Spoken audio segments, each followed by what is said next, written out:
All right. Welcome, everybody, to the Voice of the Buddha. My name is Mitch Goldstein. I'm your spiritual guide for the evening.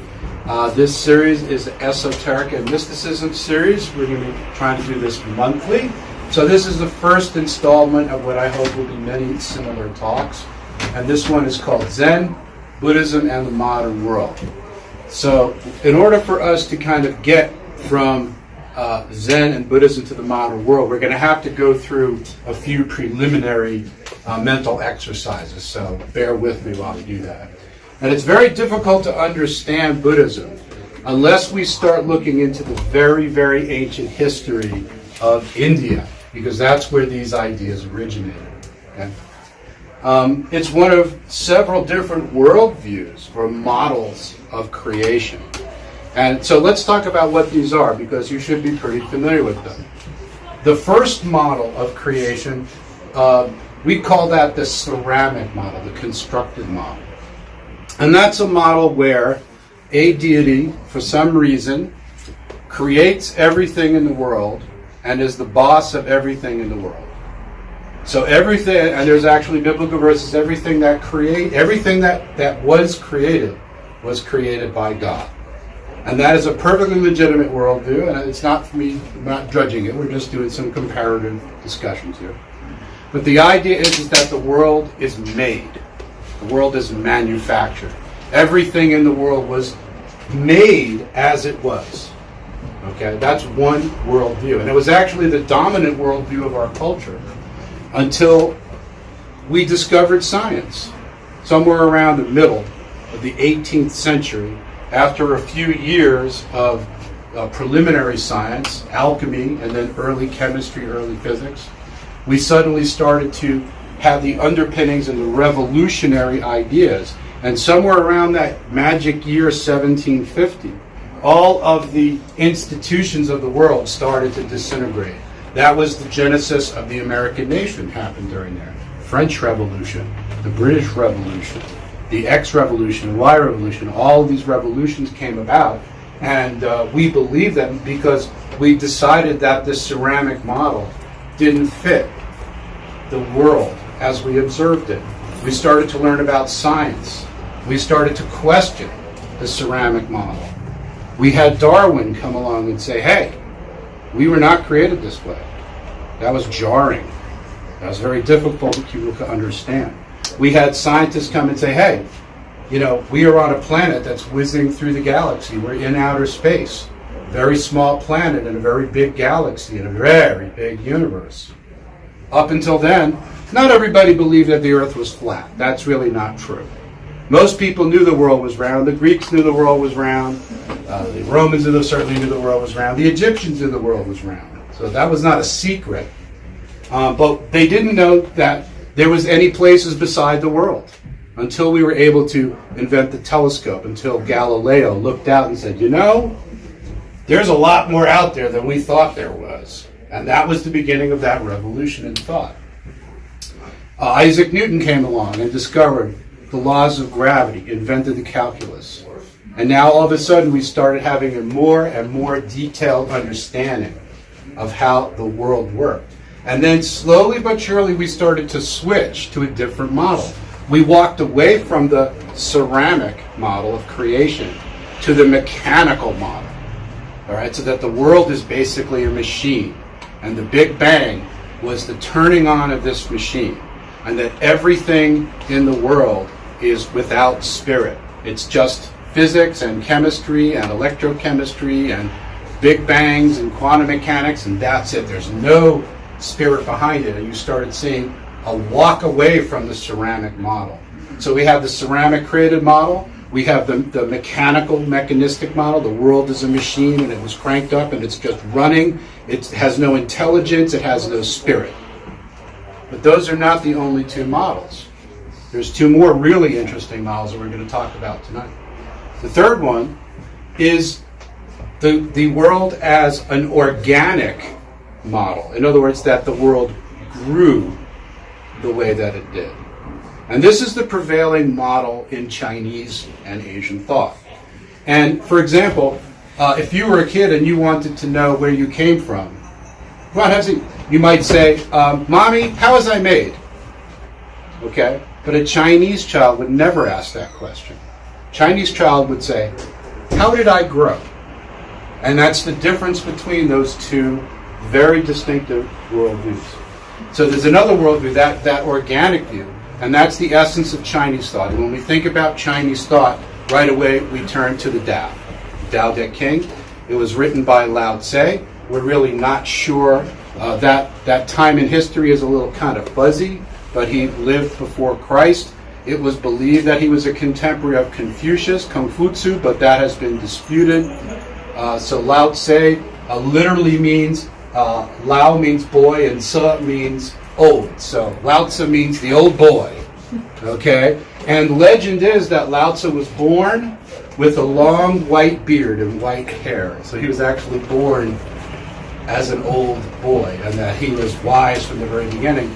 And his great invention was the Tao Te Ching. And we talk about the Tao all the time. Tao Te Ching, loosely translated or well translated, means the way of water, or the water's course. And he uses water as a metaphor for the power of nature. And the classic symbol of Taoism is the yin yang, which we see right here expressed here. And what this basically means, yin and yang, the original meaning of yin and yang, or the poetic meaning, the yang is the male essence and the yin is the female essence. But originally, yin means the sunny side of the mountain, and the yang means, or yang means the sunny side of the mountain, and yin means the side of the mountain in shadow. Because for any given mountain, one side of it is always in the light and one side of it is in the dark. So that's kind of the metaphor that we're having here. But what's interesting about the yin-yang is that the yin contains a particle of the yang, and the yang contains a particle of the yin. And also, they define each other's shape. Okay, you can't have one without the other. It just wouldn't work. You'd have paisley. It wouldn't be yin-yang, right? Okay. And we could think of this as an embrace. We can think of it as holding hands. But the glyph that we're looking here is for duality becoming unity. And that's the essence of the Tao. Okay? And the Tao refers to water, and I have some stuff right here. And the Tao's blessed is based on this very interesting concept. And here is the Chinese, it's also the Japanese word for it, Zitran. Zitran means true of itself. Nature is, or you could say, itself the way it is. Okay? Another way of using this word is to mean spontaneous. Okay? So this is Zitran, and this is the principle of which the Tao works. And I got something here on the Tao. This is the Tao. There you go. My Chinese writing is getting a little better. Okay? And the Tao that represents the path. Okay? And the Tao begins, it says, the Tao, okay, and it's interesting because Tao also is a pun in Chinese, and I know you guys probably didn't know that. But Tao also means to speak, or to speak out loud. So the first word of the Tao Te Ching is, the Tao that can be spoken is not the true Tao. Or in other words, the Tao that you can claim is the Tao is not the true Tao. So in other words, any Tao that you try to explain is the false Tao. Okay, the real Tao is inexplicable, it's ineffable. We can't describe it. We can describe it by way of metaphor. And when we talked about the watercourse way, the opposite of Tao is Te. And Te is what we would call virtue. Okay? And virtue in the sense that we would say, like, the healing virtue of an herb. Okay, the essence, it's the very essence of things. So the Tao Te Ching is the essence of water. It's the rules by which water works. And water works this way. If you have a stream, for example, imagine if you will, a little stream of water running through, the sand, and it encounters a rock. Well, what does the water do? It just goes around the rock. The level of the water will rise, and the water will completely surround the rock. And the water doesn't care which way it goes. It will go both ways around the rock until it's able to find a path. And that's, although I said you can't really describe it, that's one of the metaphors for what the Tao is. And there's actually a term for that. It's one of my favorite terms in Chinese, Wu Wei. Wu Wei means choicelessness. Okay? And it doesn't mean choicelessness like when you go to a restaurant and they only have one thing on the menu. It means choicelessness, that the water doesn't choose which way to go. It goes wherever nature takes it. Wherever the shortest path is, wherever the lowest point is, the water will always naturally go there. It's the nature of water to go there. And Lao Tse writes in the Tao Te Ching, chapter 34, the great Tao flows everywhere, to the right and to the left. 10,000 things depend upon it. It holds nothing back. It fulfills its purpose silently and makes no claim. It nourishes 10,000 things, but is not their Lord. It has no aim, and it is very small, or very humble would be a better translation.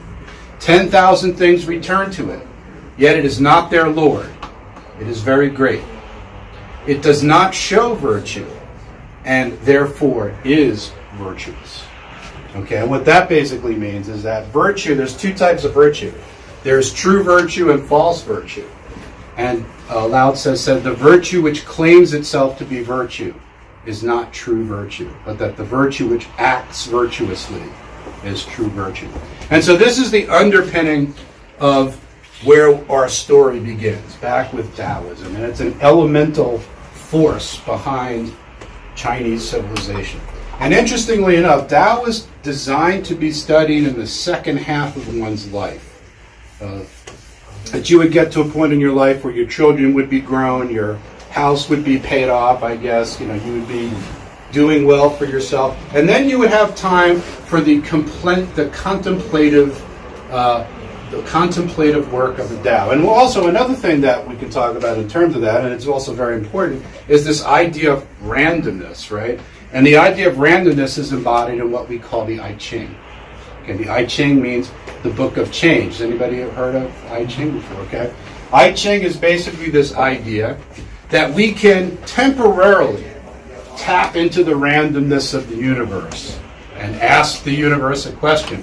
And traditionally, we would consult the I Ching by using these stems of a plant called a marrow plant, which is black on one side and white on the other side. You roll them around and throw them, and there's a special way to count them. But there's actually an easier way. So you can throw the I Ching using these 6 coins, and I'll let you guys take a look at those coins. They're simple Chinese coins. And you'll see on one of them is two symbols, and on the other side is 4 symbols. The 4 symbols represents the active or male side, and the 2 symbols represents the passive or female side. And then if you look here, you can see that there's 8 different combinations. Sorry, I really should have made a poster of this. There's 8 different combinations that I can have for throwing 3 coins. Okay? So the one here on top is all 3 male. Down here, all 3 female. And then all around you can see the 8 different combinations. So if you throw 6 coins, that gives you 2 sets of trigrams, and there's then 64 combinations. And this little book here actually has each one of them. So I thought it would be kind of fun to throw the I Ching, and let's just see where we're at, right? So here's my other 6 coins. Very neatly throw these, and we end up with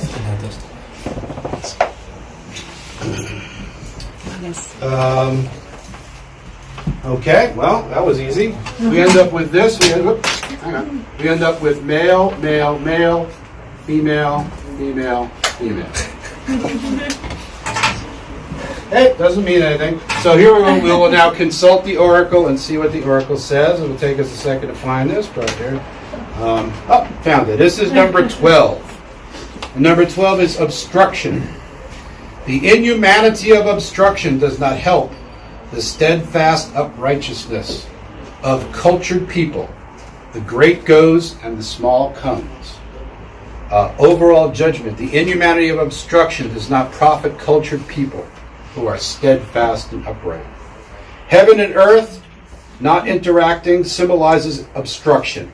Under such conditions, cultured people avoid trouble by virtue of frugality, unwilling to work for just money. Now, all of these little quotes, they're like strangely vague and strangely appropriate.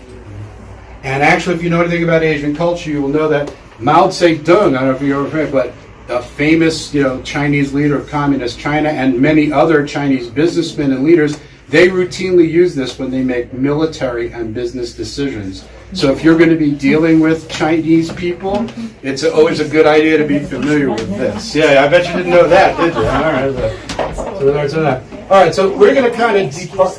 Okay, we're going to kind of depart. We're going to depart from this a little bit and start inclining towards India. And things really started getting interesting in India when Gautama Buddha came onto the scene. Gautama was a prince, was born as a wealthy man. It's disputed where he was born, although we believe he was born in Nepal, what we would now call Nepal. There's reason to believe he was really a legitimate person. What happened to Buddha was this, and I can see this place, you're literally surrounded by Buddha, and even I'm kind of surrounded by Buddha. So Buddha is kind of everywhere. But who was this mysterious man? Well, Buddha was the man who woke up. And I can tell you how I know this, because that actually comes from a Sanskrit root, Bud, which means to wake up. Okay, so Buddha is really not his name, but it's actually a title. Okay, so his name is Gautama Buddha, Buddha Gautama. And if you want to say this right, I'm glad we have some of my Indian friends here, but we're going to go through a little linguistic exercise right now, because we want to make sure when we're in the Sanskrit zone that we say this. Now, there's different types of linguistics, okay? And the classic difference that we're going to do here is there's two words. I'm going to say the word thin. Thin. Everybody say it. Come on. Thin. Thin. Okay. And you'll notice that your tongue touches your teeth. Okay. And then you push the sound through, and that's called a dental sound. You make it with your teeth. Okay. Now say the word that. That. Okay. Notice your tongue vibrates. Say it again. That. See the difference? And that's called a dental fricative. Fricative means vibrating. Anybody know what a labial fricative is? That's a labial fricative. Okay? In case you didn't know that had a name, it actually does. Is that actually a sound in a language? I don't think so. It still has a name. Okay? So that's a difference. Now, the word bud, okay? And now let's say another word. Say tomorrow. Tomorrow. Okay. When you say ta, where does the sound come from? It comes from the top of your mouth. Ta, ta, ta, right? Mm-hmm. Now that's called a palatal. Okay, because you're putting your tongue against your palate. Now the sound bud, it's halfway between your palate and your teeth, right guys?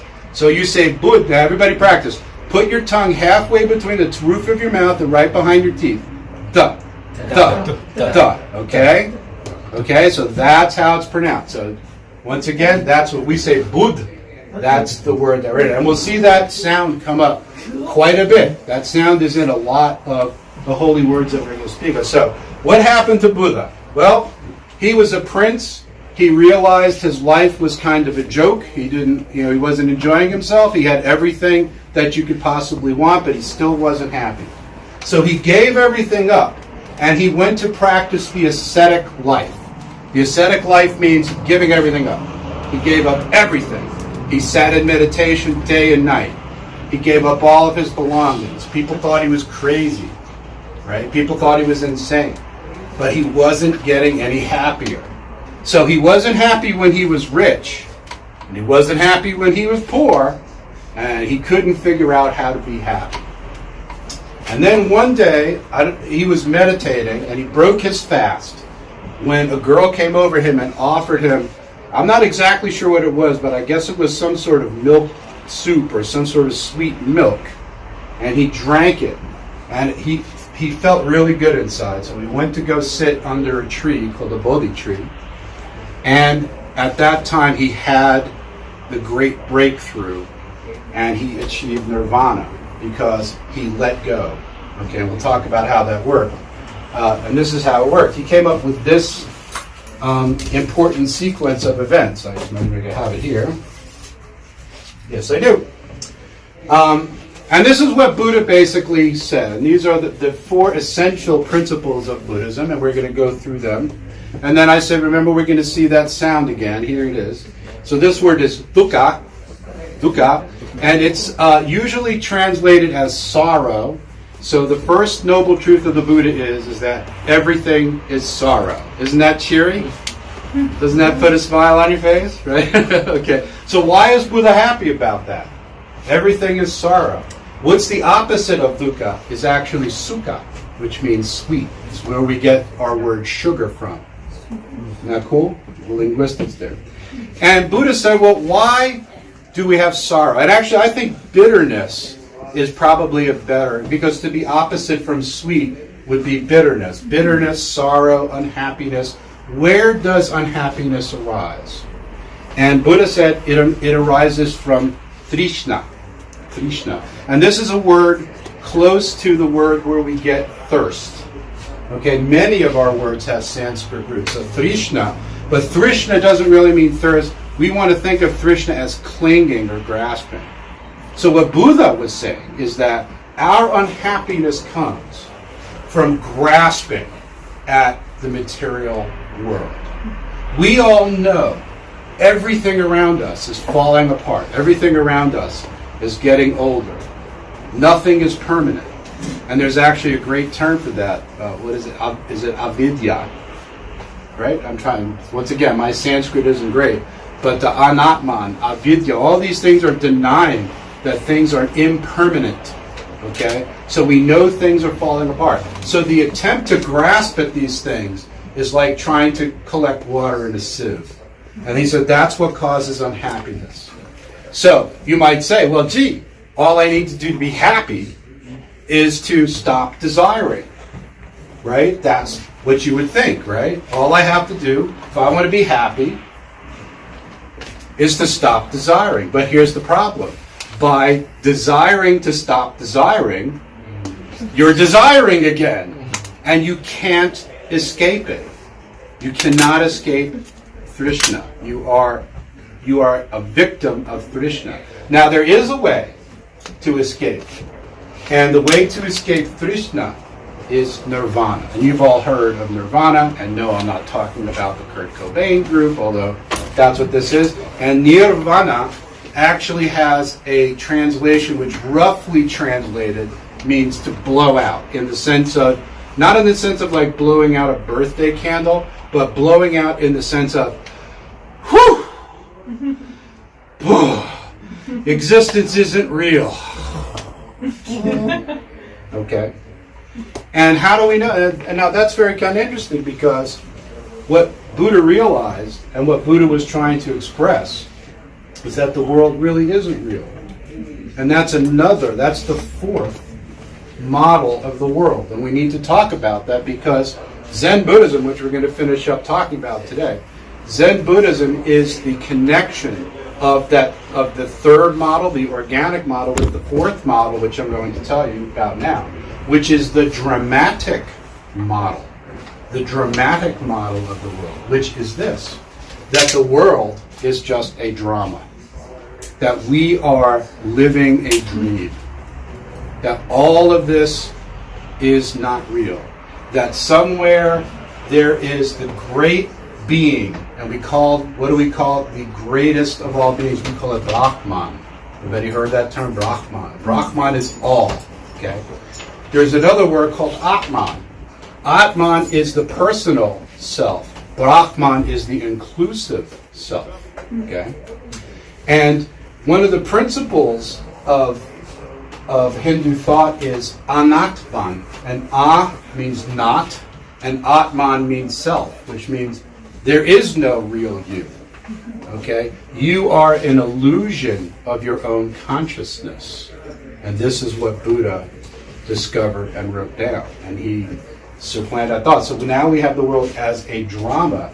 And we dream, we say that the gods are sleeping and that we are the dream of the gods. And now think about it. This is kind of an interesting thing. Let's say you had the power to do anything you wanted to do. You were a deity. You had the power to do anything you wanted to do. You could build fabulous palaces. You could have every sort of beautiful thing. You could have all sorts of whatever tickles your fancy all the time. What would happen eventually? Get bored. Yeah, you'd get bored, right? So imagine that you said, well, if I have all this power, here's what I'm going to do. I'm going to go to sleep, and I'm just going to let things happen. And I'm going to allow my dream to manifest itself and go on an adventure of hide and seek. So the Hindus believe that we, as individuals, are not really individuals, that we are really the great self, and that we are the imagination of ourselves as separate. But in reality, we're not separate. In reality, we are all part of one great being, and that's the essence of Hinduism. Now, there's another thing, which is that this doesn't last forever. That there's this word kalpa. A kalpa is an immeasurably long amount of time. Now, some people claim that it's a certain number of millions of years, but there's a lot of dispute about how long it is. But let's just say it's a really, really long time. And a kalpa is the interval in which, I guess it's Vishnu, right? Vishnu is sleeping. And then during his sleep, in the beginning, it's very, very restful sleep. And everything is awesome. Everything is perfect. And we might think of the beginning of the kalpa as a golden age. And then somewhat down the line, as the kalpa goes along, the sleep is perturbed. It's disturbed because evil comes into the world. And then as the kalpa goes, the power of evil gets greater and greater and greater. And the end of the kalpa is called the Kali Yaga. And Kali is the goddess of death and destruction. And the idea is that eventually Kali comes and the whole thing gets burned down, and then all of a sudden Vishnu wakes up and says, whoa, oh man, that was some dream. Okay? And then he's awake for a while, and then the next time he goes back to sleep, the cycle starts all over again. Okay? And when we talk about the little cycles, everybody here has heard about karma. Okay? Karma works its way into this, so let's talk about that kind of briefly, because we're going to get back to this in a second. We say that we cannot achieve nirvana because of our karma.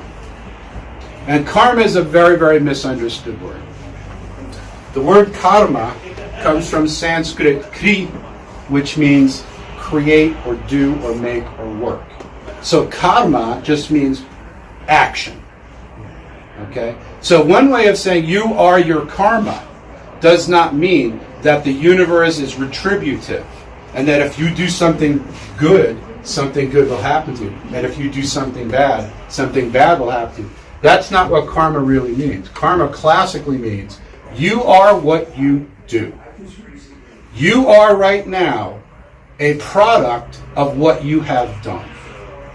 And because of that, you are bound to this wheel of constant reincarnation. And it's kind of interesting because in the West, when we think about reincarnation, we say, oh, reincarnation, we'll be back. That's awesome, right? Okay. But if you talk to someone who's a Buddhist or a Hindu about reincarnation, it's like, dude, you don't want to reincarnate. It's like, you want to be free. You don't want to be bound to the wheel of change.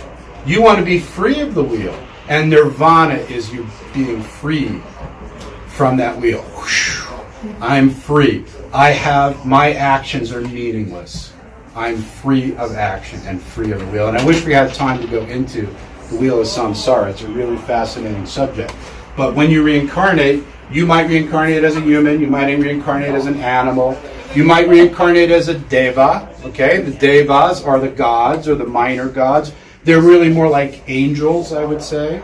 When we say, if everybody's familiar with George Harrison, Jai Guru Deva Om, okay, that's a deva. And but the deva is handicapped because the deva cannot escape the wheel. Only humans can escape the wheel because only humans have free will. Devas are powerful gods, but they're bound to their being. We as humans are not bound to our being. We have karma. We make ourselves by our actions. Okay, so that's what. And then there's other places. There's demons on the wheel. You could be reincarnated as a demon. One of the demons, I'm trying to remember the name of it. One of the demons has a very, very big belly and a very small mouth. And that's how you go through that incarnation, as someone who's constantly hungry and starving. And there's angry demons and there's fury demons, all sorts of demons. We don't want to be, we want off the wheel, you say, but only humans can do it. Only humans can achieve nirvana. The devas cannot. They are bound to the wheel. So nirvana means, we let go. We let go of the illusion that we are separate beings. We are not separate beings. You only think you are. Okay? And our culture tells us from very, very early in our life that we are separate beings. Are we or are we not? It's a very interesting question. And last down here is Aryamaga, which is a very, very difficult translation, but it's usually translated as the Noble Path or the Eightfold Path. And I wish once again we had time to focus on this. But this is the way to attempt to achieve nirvana, is the noble path of Buddhism. And we'll go into a little bit more about historical Buddhism, because this doesn't really pertain as much to Zen Buddhism, and we're going to start angling towards Zen Buddhism. So where did Zen Buddhism come from? Well, that's a really good question, because there's a legend about how Buddhism arrived in China and how it eventually went to Japan. And that's all about this fellow here. But this is the best we could do. And this is a gentleman, and you can see him here.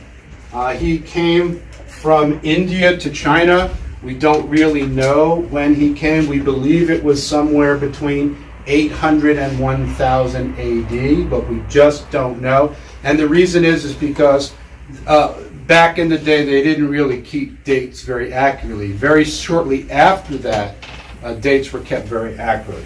And Bodhidharma is always portrayed as this fierce-looking, bearded, dark-skinned man. You have anybody like that? Okay. Maybe not so fierce, but he was from India, and he brought Hinduism and Buddha with him, Hinduism and Buddhism, to China. And when he came, and what he did was he went into a cave, and he sat in a cave, and he faced the wall, and he meditated. And all of a sudden there was stirrings in the Chinese social circles. That was this great master had come from overseas and brought this great wisdom with him, and that he won't take any students. And he's like, we won't take any students. So people would come to Bodhidharma's cave, and they would shout at him, I want to be your student. And he would say, go away. I don't take students. I have nothing to teach. I have nothing to teach you. I'm just here in my cave. Leave me be. Okay? And it's very interesting. I don't know if you've ever seen this, but this is a Japanese toy. Have you ever seen one of these before? Okay. And this is called a Daruma, but it actually comes from the same name as Bodhidharma. And what's really interesting about this thing, I know it's tough to see, but bring this out here, is what happened is when you knock this guy down, ordinarily, if this was not a rattan surface, you say, we'll do it here. You knock it down, it'll just always, supposed to come back up, I guess. Not tonight, but that's very common. You can see it has the same sort of fierce eyes and fierce face. And so eventually, Bodhidharma relented because this gentleman came along. This is Ekai. And Ekai was a retired general in the Chinese armies. You can't say sorry about that. A retired general. And he came to Bodhidharma and said, I want to be your student. I want to learn what you know. And Bodhidharma said, no, I will not teach you. I have nothing to teach. Go away. And in order to show his earnest, Ekai, you can see right, it's a little hard to see, he cut off his right hand and to show that he was in earnest. And he laid the hand before Bodhidharma's feet. And he said, there, I've now shown you that I'm sincere. Will you take me as your student now? And Bodhidharma sighed and he relented and says, okay, I'll take you as my student. What can I possibly teach you? And he said, Master, he said, my mind is never at rest. My mind is always troubled and always disturbed. What can I do to untrouble my mind? It's plaguing me. And Bodhidharma said, well, why don't you bring your mind out? He said, show me your mind, and I'll pacify it for you. And Ekai said, but Master, when I look for my mind, I can't find it. And Bodhidharma says, there, now I've pacified it. And at that moment, Ekai became enlightened. At that moment, he became enlightened. And Ekai became the second patriarch of Zen Buddhism. And he actually continued the line of learning from Bodhidharma. And Zen Buddhism has some very, very interesting principles. So it combines much of the learning of the Hindu and Buddhist philosophy with the learning of the Taoist philosophy. So it's kind of a unite of the growth model and the dream model. And Zen is really fascinating because, like Buddhism, it's not taught from a scripture in the strictest sense. It's actually taught by dialogue. It's taught by conversation. If you read the ancient book, the Vedic scripts, and some of the more recent stuff, the Upanishads, they're dialogues. They're actually very much like Socratic dialogues or Platonic dialogues. They're conversations. There's no law, okay? And then once a year at Zen Buddhist monasteries, what they do is once a year they get together and they read all the books in the entire monastery. And you know how they do it? All the books in a Zen monastery are printed on accordion paper. So what they do is they pick up the book and they open it up and they go, and all the paper spills out, and then they close the book. And then it's read. And then they go through all the books this way. And that's how they quickly read them. They say, because it's not worth it. What's the purpose of reading a book? So they do their duty, but they don't pollute themselves with the contents of the books because the books are irrelevant. A Zen monastery is an interesting place. And I've only read about it. I've not been a Zen monk, but it's actually a lot like what life is like when you become a student of what's called Okendo, or the art of Japanese sword play. And Japanese sword play, what would happen if you were to come to be a student of Kendo is you would come and apply to be a student, and then the master would take you into his school. And then, of course, as a student, you would be urgent to get your hands on a sword. Oh, no. You don't get a sword. You get a broom. Okay, but you're still expected to defend yourself. And as you're working with your broom or as you're washing the dishes, the master will come around the corner and go, boop, and smack you in the head with a bamboo kendo. And you're expected to defend yourself with whatever you have around you. So if you're washing dishes, you're going to bring a spoon and boop, try to block the master. But you can't block the master. He's the master. He's going to get you every single time.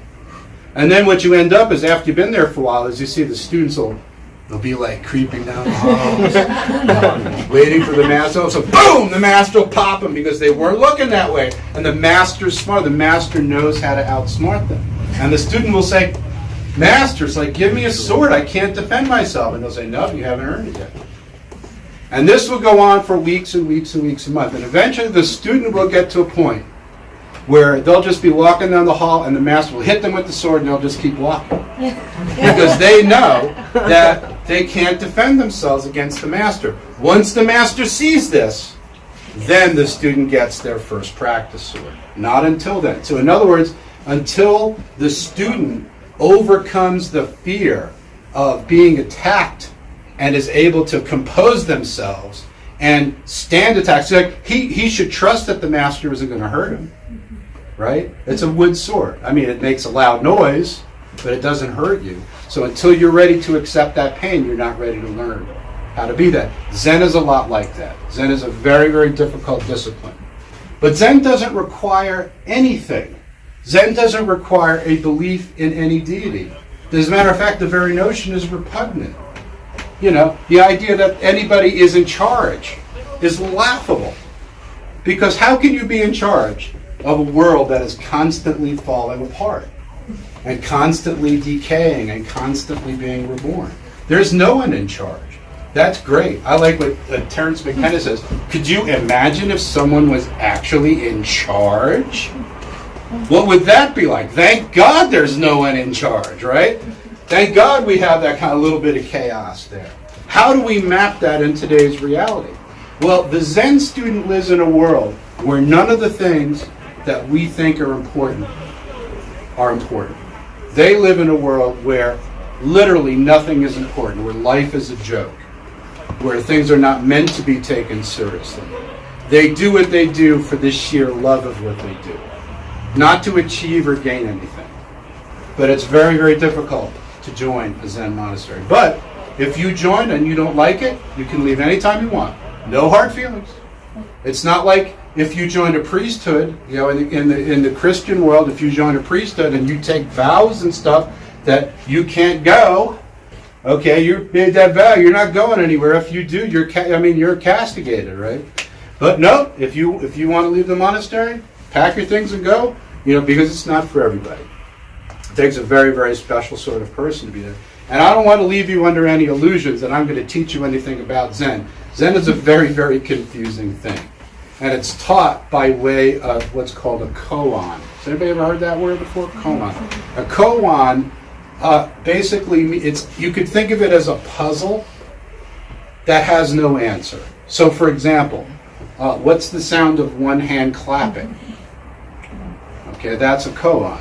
Okay, because there's no answer to it, but until you can appreciate the paradox of the question, and then once you have conquered that in your mind, that's a stepping stone towards comprehending Zen. Okay, there's another famous koan that I really enjoy. There's a group of monks are sitting together, and the chief monk is going to retire.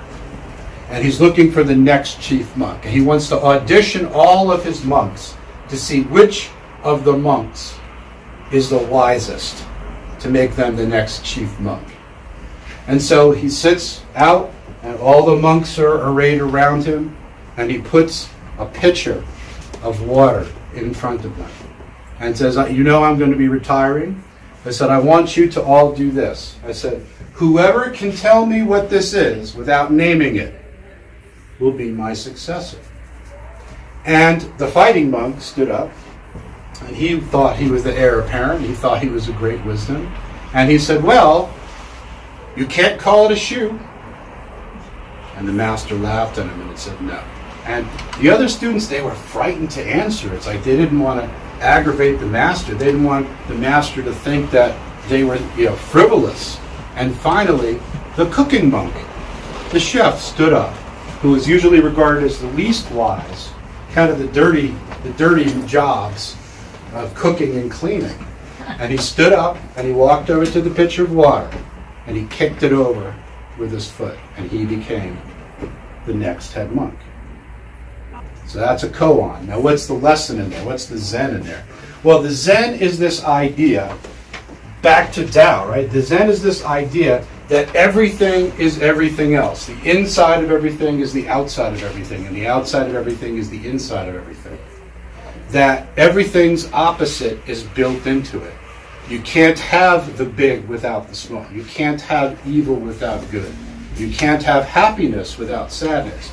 You can't have a crest of a wave without the trough of the wave. You can't have a wave that's all crests. It doesn't work that way. Okay, so you've got to have your ups and downs. You've got to have your opposites. But everything is built into its opposite. Every inner being, right? The inner being is the opposite. So you might say, who's my inner being?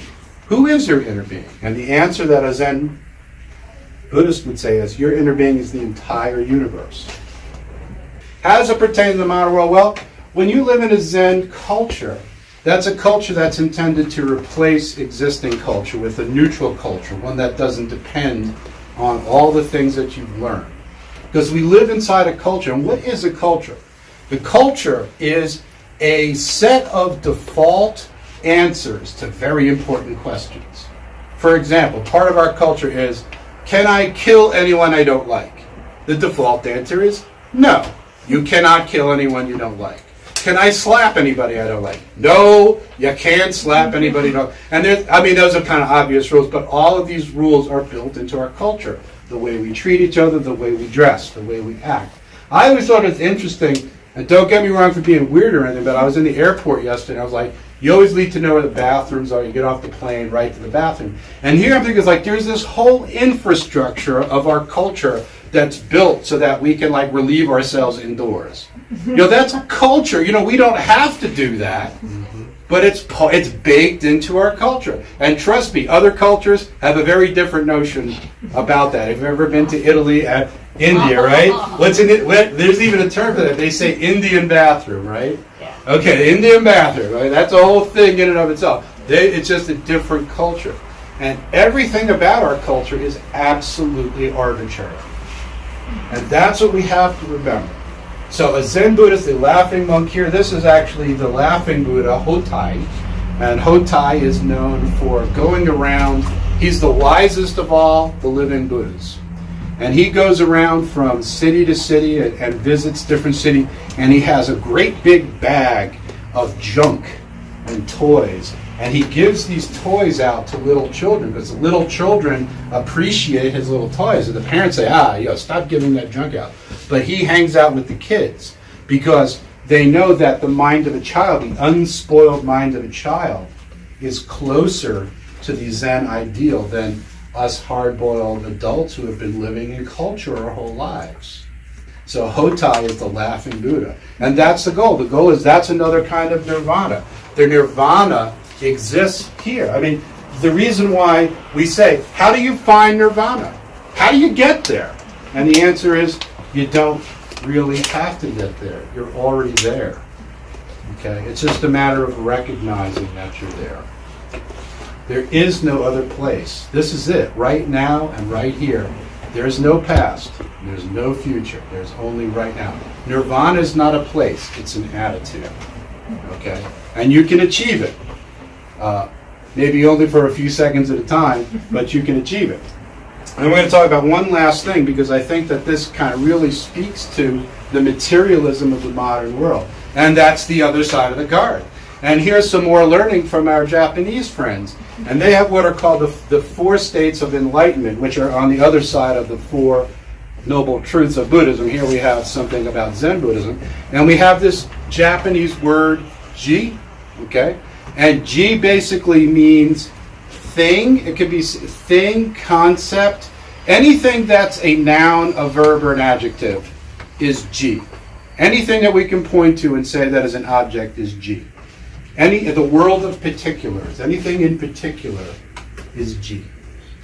And then there's the first stage of enlightenment, which is called ri.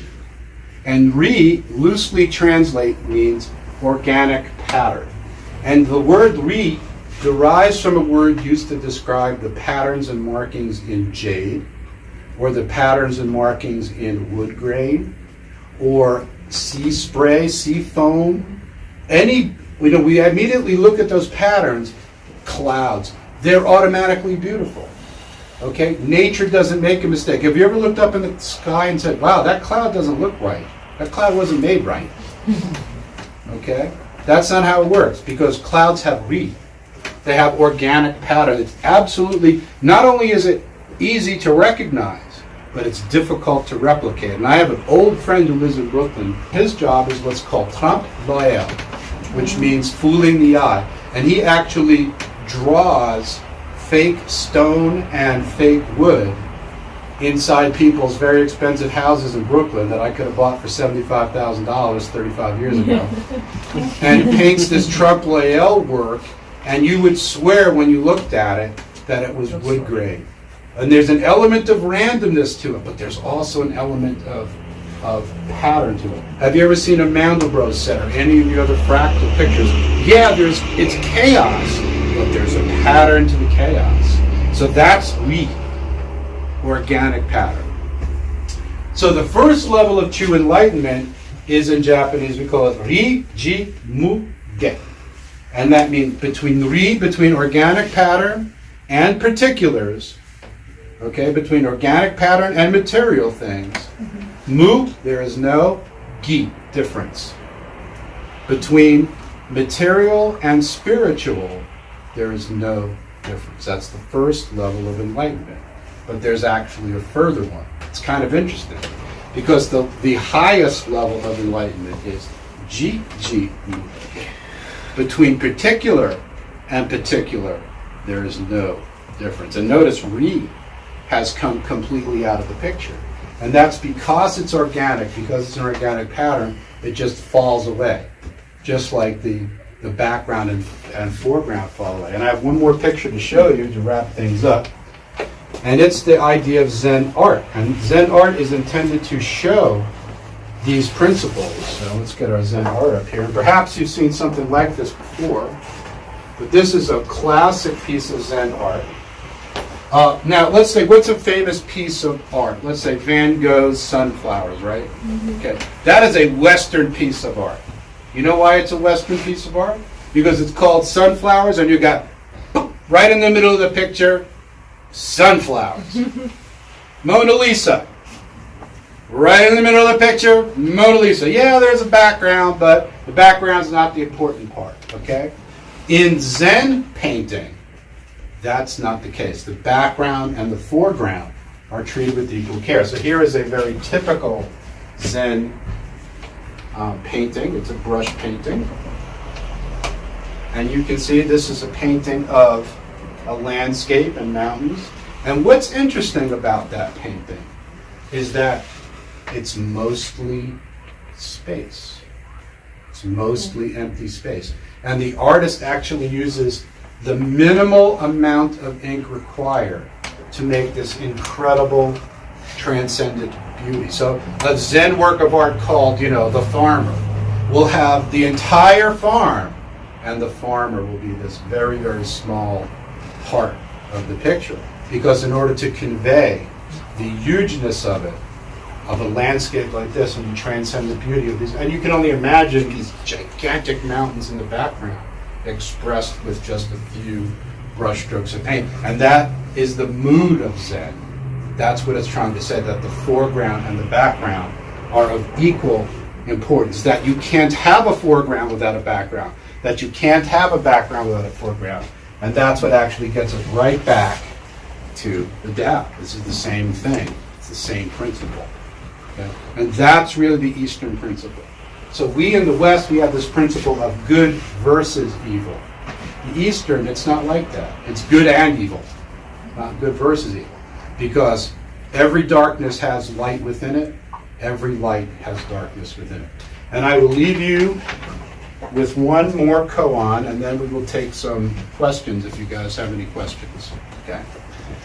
There was a master who had a student, and the student was very restless. And every day, the master would allow his students after their day of work to come and ask them a question.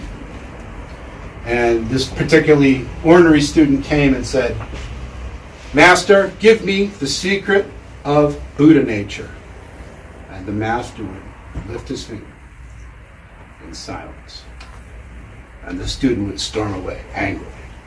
"I don't understand." I said, "I asked the master a simple question, and he just put up his finger. I'm distraught." And so he would come the next day. "Master, I have a question. What is the inner nature of Buddha?" And the master